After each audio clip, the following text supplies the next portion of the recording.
3.1 4 5 Happy birthday to you. Happy birthday to you. Happy birthday, dear David. Happy birthday to you. Happy birthday.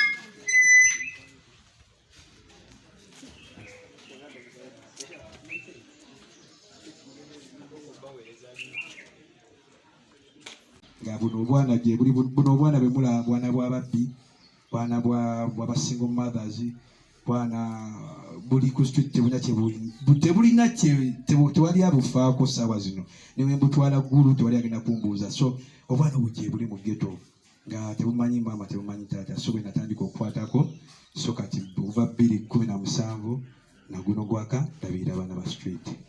Era mu foundation eno wanewaka tulina mu parts bbiri, waliwo eri ku studio abasula ku studio adasas ne wano ewaka nsuzaawo abaana 40 naye nga foundation yonna nina abaana 105 b'ennyambe okuva mu ghetto ez'enjawulo.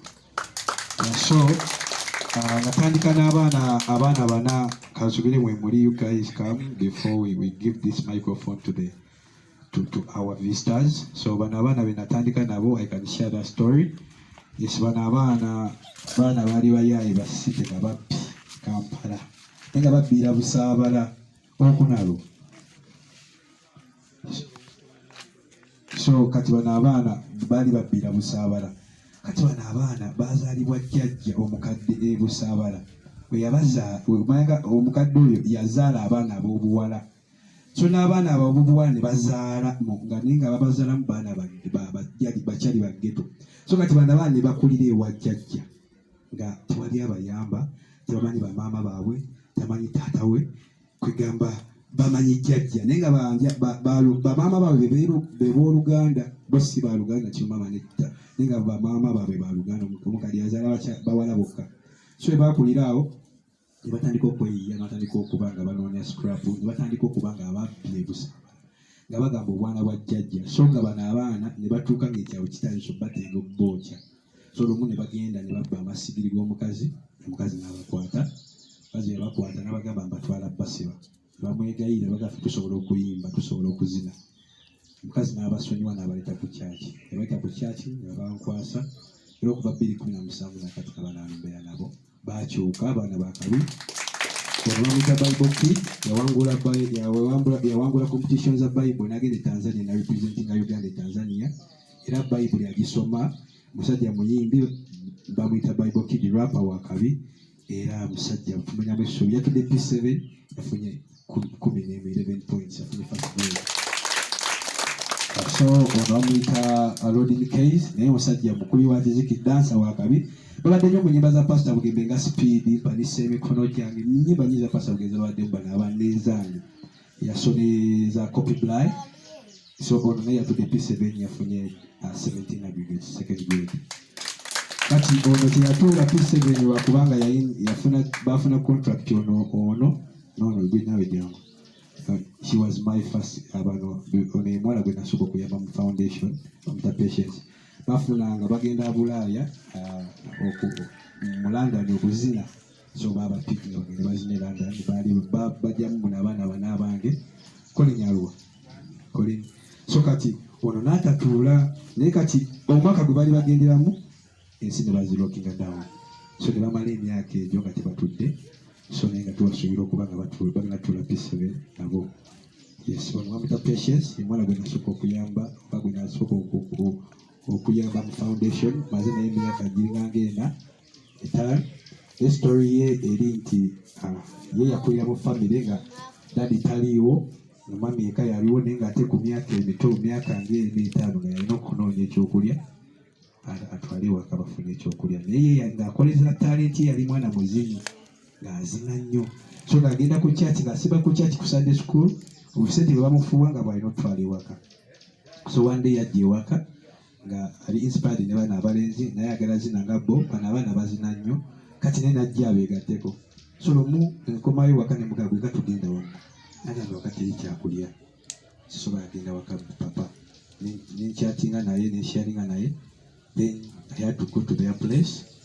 Mami nga yagenda, mami yali amala wiiki namba nga taliwo naye nga tewaliyo batuube, so nentandika omuyamba. Era kati mukyala w'amaanyi ayagala kuba TV presenter, ayagala weereza Mukama, era alina ne program gy'atandise egenda kuba ku Facebook ye ne YouTube ze bagita Gospel Sweet Bowl. Naye agambye omulundi gwagenda osooka okyaza ye Unique Jemima. She loves Unique Jemima. Buli lwembwa mu ssimu aba ku Unique Jemima's photos, buli ennyimba zazituyimbya buli lunaku tulina oziyiga. So naye kati mukyala w'amaanyi ayagala nnyo Katonda. Amina. So nomita Collins.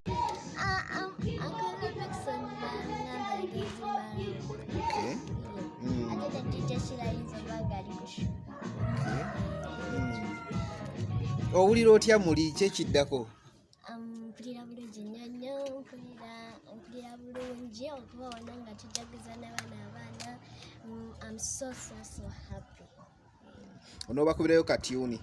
Njabakubira kasita buli muli. Tulabye omwana wali arapinga, tukulabeko ng'okoze naye kolabo. Tewali buzibu. Wawulidde otya okubeera ng'okola oluyimba ne Revikson wamu ne Shirek? Nawulidde bulungi nnyo, ekitiibwa n'ekiriza Mukama kubanga singa Mukama si yannyambe sandikoze na kolabo. Wali weegomba dde okolako ne Revikson? Yes, nga nkyali 5 years nga njagala nkole Revikson.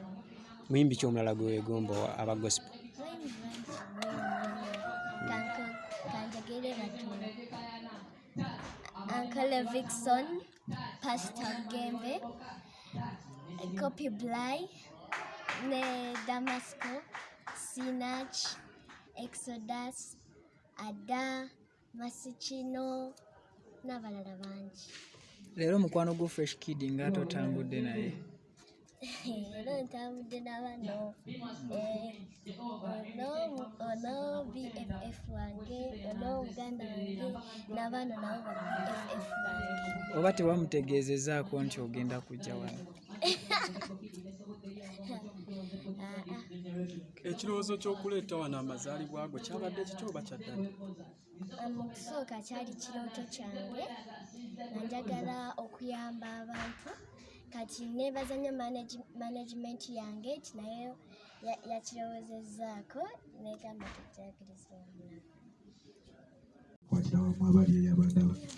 Ono omukyala nagaba emmere nga lockdown nafuna emmere nanoonya emmere bwakyali bange enjigaba, so mba njigaba nesanga omukyala ono eyo wansi bayitayo mu kibwa, mbagaba ne mugamba maama obadde ki, naye nga bali mu ffumbiro. Kati nali ngaba ne mugamba ne mulaba ye ayimiridde kafumbiro, ne mugamba maama obadde ki, nagamba nze bawange yafa, bawe bamukuba amasasi. Obino mubimanyi ebibaddewo, basajja bamukuba amasasi, bamukima ne bamukuba amasasi. So kati ono omukyala ne bamulekera olubuto ne buno obwana bubiri, so nabasanga basuula mu kafumbiro. Mbagamba wano lwaki musula munagala landiroodi yatubye mu nnyumba tusula muki mu ffumbiro. So ne mugamba kati obadde yagala tukolere, nagamba naye ng'ate newaka awali basulawo ne maama we, nagamba singa musobola otusasulira ku nnyumba namuwa emmere. Kati mba nzira ewaka nenshyalingako ne fiyansi wange, nagamba naye omukyala ate nga ali lubuto n'omuleka mu ffumbiro. Ne kitulumiriza nnyo, tugendayo ne muteeka ku Facebook page zange ezimu, nobayo muzira kisa basasula ennyumba bali bagira bangi emyezi 6, ne tusasulayo emyezi 4, ne tugula n'emmere mu nnyumba then ffe ne tusalawo nga family eyaffe eya Gospel Rise tumuyambeko tumulabirire nga tusaba abantu abasoyimira naffe azaale amala ozaala period y'okuzaala omwana kasagiyita bulungi then awo atandika obulamu bwenne nga tusoze tutaasa omwana ali mu luuto so kati buno obwana bwo naye mbutwala era mbeera nabo ku ministry bubeera wano ku ministry so kati gwali eyo yenayina asobola agenda olaba clip eno ng'osobola okuyamba omukyalo ono osoyimirira naye tukyetaaga ebintu by'okuzaala mama kiti ebina byona yabiŋŋambye twetaaga sente z'eddwaliro naye ate afune future tusobola omutandikirawo ka business n'asobola okubaawo n'okulabira famire ye maama we n'abaana be mukama abawa omukisa buli yenna ali eyo okujja okwegulira akuuma kuba kaakati nze sindise ssente zange olwaleero era akuuma kaakano kantuuseeko nkafunye okuva mu Ronald Sons Kireka Kamuli Road era nze natandika okwenogera ssente n'olw'ensonga bakyala bannange mwenna abali eyo muleke kukkiriza covid batuulako njagala mugende musindike busindisi ssente deliverance akuuma nga kakutuukako deliverance yaba Ronald Sons. Tulina ekika ky'emberenge oba seeds ezisiikibwamu popcorn. Popcorn oyo mulungi, simanyi nti buli popcorn abwatuka. Kati Ronald Sons twasala tuti bakasumazi bafuna obuzibu okufuna ekika ky'emberenge ezibwatuka obulungi. Kati popcorn oyo wali ku office abwatuka obulungi. Gwe kola order yo eyetaaze emberenge ezo ne akuumaako tujja batubikutuusaako wona wooli. Ne Ronald Sons Kireka bayinza kuma akasika popcorn sika amasanyalaze weyambisa matuma ndagasigiri